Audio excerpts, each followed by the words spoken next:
കഴിഞ്ഞ 125 കൊല്ലത്തിനിടെ ഏറ്റവും കുറഞ്ഞ ജനനനിരക്കാണ് കഴിഞ്ഞ വർഷം ജപ്പാനിൽ രേഖപ്പെടുത്തിയത്.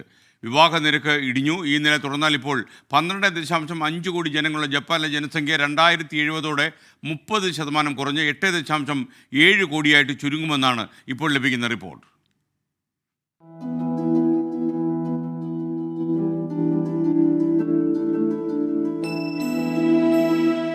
ജപ്പാനിൽ കഴിഞ്ഞ 90 വർഷത്തിനിടെ ഇതാദ്യമായാണ് വിവാഹങ്ങളുടെ എണ്ണം 5 ലക്ഷത്തിൽ താഴെയാകുന്നത്. മുൻ വർഷത്തേക്കാൾ രേഖപ്പെടുത്തിയത് 5.9% കുറവ്. ജനനനിരക്കും ഏറ്റവും കുറഞ്ഞ നിലയിലാണ്. മുൻ വർഷത്തേക്കാൾ 5.1% കുറവ്. കഴിഞ്ഞ 125 വർഷത്തെ ഏറ്റവും കുറഞ്ഞ ജനനനിരക്കാണ് ഇത്.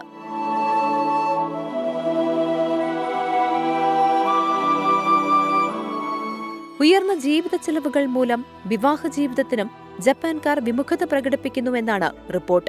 ആളുകൾ പരമാവധി സമയം തൊഴിലിനായി വിനിയോഗിക്കണമെന്ന് കോർപ്പറേറ്റ് സംസ്കാരം ആവശ്യപ്പെടുന്നതിനാൽ കുഞ്ഞുങ്ങളെ ഒരു ഭാരമായാണ് ജപ്പാൻകാർ കാണുന്നത്.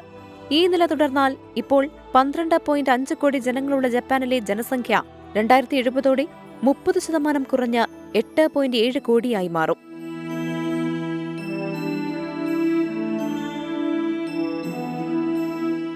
ജപ്പാനിലെ 10 പേരിൽ 4 പേർ 65 വയസ്സിനോ അതിനു മേലെയോ പ്രായമുള്ളവരാണ്.